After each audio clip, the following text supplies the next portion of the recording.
Assalamualaikum warahmatullahi wabarakatuh. Selamat pagi semuanya. Ibu di sini akan menjelaskan tentang masa berburu dan mengumpulkan makanan tingkat sederhana budaya Paleolitik atau yang disebut dengan food gathering. Ibu di sini akan menjelaskan tentang dua materi, yaitu asal-usul manusia purba dan yang kedua yaitu tentang karakteristik fisik manusia purba di Nusantara. Oke, yang pertama, Ibu di sini akan menjelaskan tentang asal-usul manusia purba. Masa ini diperkirakan terjadi sejak munculnya manusia purba pertama sampai akhir 12.000 tahun yang lalu. Kala itu masa tersebut disebut dengan Pleistocene. Manusia yang hidup pada masa ini diyakini tersebar di berbagai tempat di penjuru muka bumi.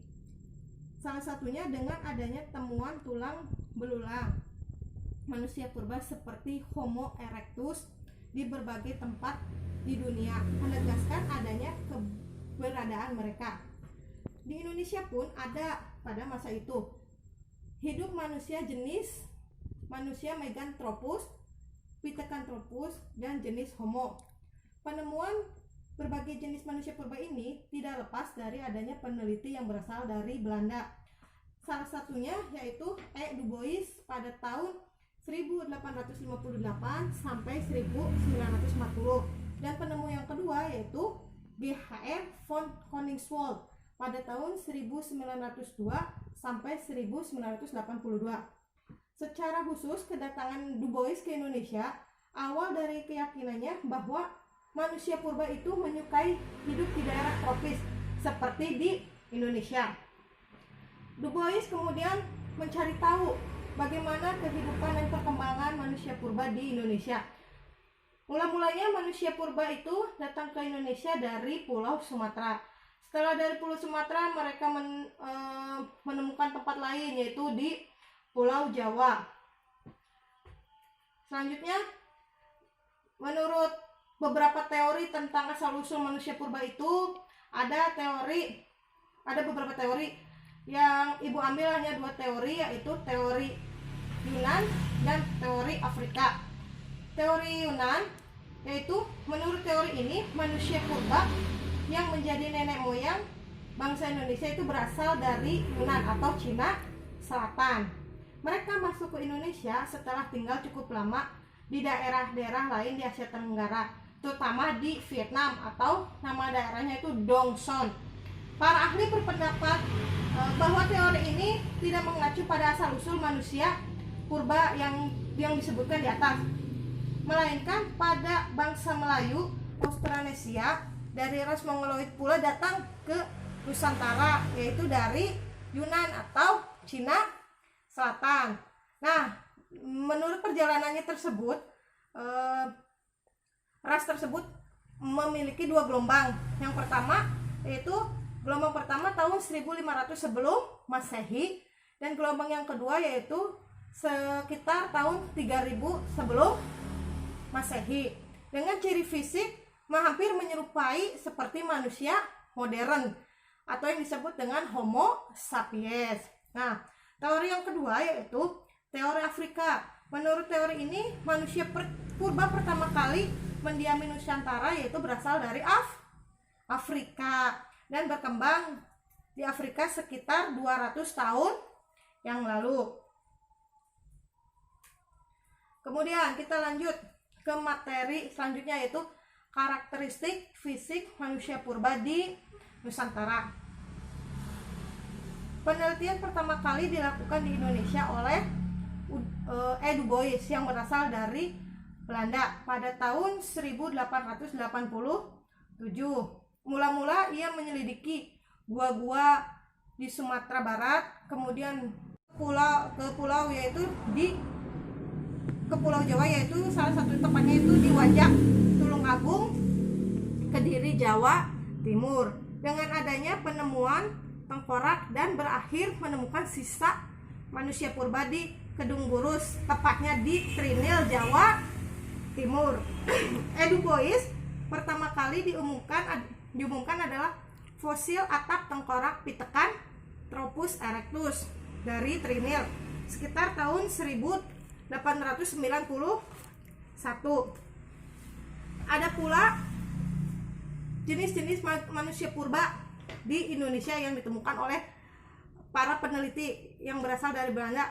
Salah satunya yang paling terkenal yaitu ada Meganthropus paleojavanicus, Pithecanthropus erectus, Homo erectus, Homo sapiens, dan Homo solensis.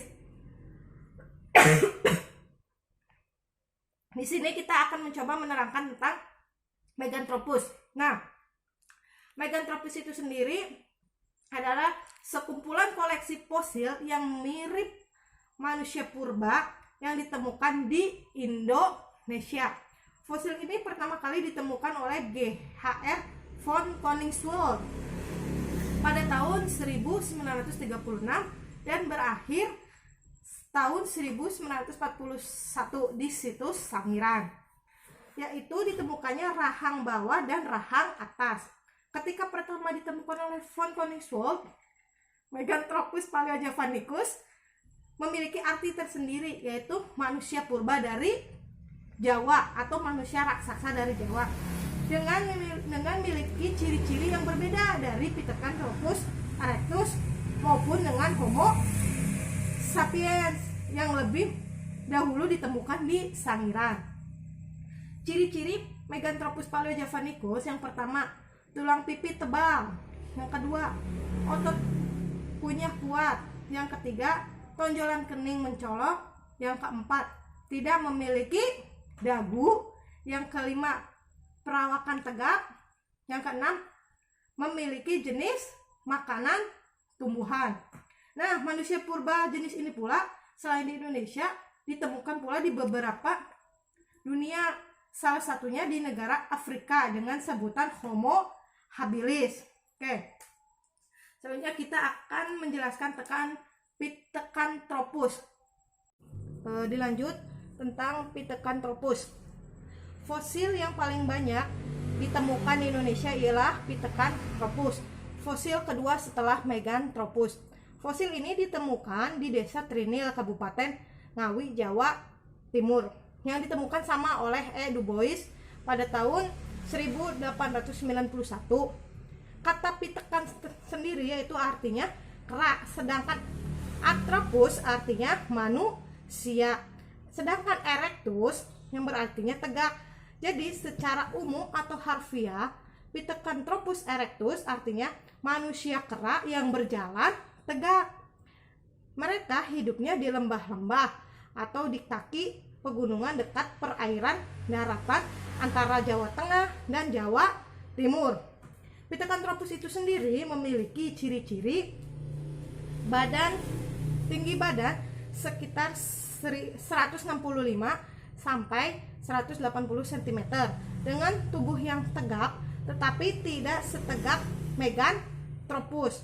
Yang kedua, alat-alat pengunyah tidak sekuat Meganthropus. Jadi gigi dan proses alat pengunyah lainnya masih terbilang belum kuat untuk mengunyah dagingan, tulang belulang. Yang ketiga, belum ada dagu. Kalau tadi Meganthropus sudah ada dagu, ini belum ada dagu. Yang keempat, perkembangan otaknya masih belum menyerupai Homo. Jadi Homo itu memiliki kapasitas otak yang lebih tinggi dibandingkan Meganthropus dengan Pithecanthropus.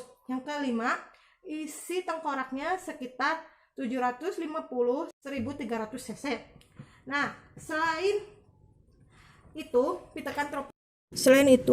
fosil manusia purba jenis Pithecanthropus ditemukan di daerah Pering, Kabupaten Mojokerto, Jawa Timur oleh G.H.R. von Koningswald pada tahun 1936 yang diberi nama Pithecanthropus mojokertensis yang merupakan jenis Meganthropus tertua. Selain di situ juga di Cina juga ada yang disebut dengan Pithecanthropus pekensis atau manusia Peking. Selanjutnya yang ketiga ada jenis manusia purba Homo. Homo di sini dibagi menjadi 3, yaitu ada Homo erectus yang memiliki jenis manusia tertua di Indonesia. Yang kedua itu ada jenis Homo sapiens sekitar 40 tahun yang lalu yang memiliki ciri progresif lebih dari Pithecanthropus dengan isi tengkorak bervariasi antara 1000 sampai 2000 cc dan nilai rata-rata 1350 sampai 1450 cc. Badannya juga lebih tinggi, yaitu antara 130 sampai 210 cm. Demikian pula dengan berat badannya, yaitu 30 sampai 150 kg. Jenis homo yang ketiga yaitu ada Homo soloensis yang ditemukan di daerah Sangiran, Blora, Ngandong oleh T. Har dan W.F. Oppenort dan Koningswald pada tahun 1931 sampai dengan 1933. Diperkirakan mereka hidup sekitar 300 tahun yang lalu. Dengan ciri-ciri Homo soloensis yang pertama yaitu volume otak antara 1000 sampai dengan 1200 cc. Yang ketiga, tinggi badan antara 130 sampai 210 cm dan tengkuk otak mengalami penyusut. Nah, yang keempat yaitu muka tidak menonjol ke depan. Yang terakhir, manusia ini berdiri tegak dan berjalan lebih sempurna seperti manusia saat ini. Mungkin sekian materi yang dapat Ibu sampaikan. Nanti tugasnya Ibu akan share ke kalian. Assalamualaikum warahmatullahi wabarakatuh.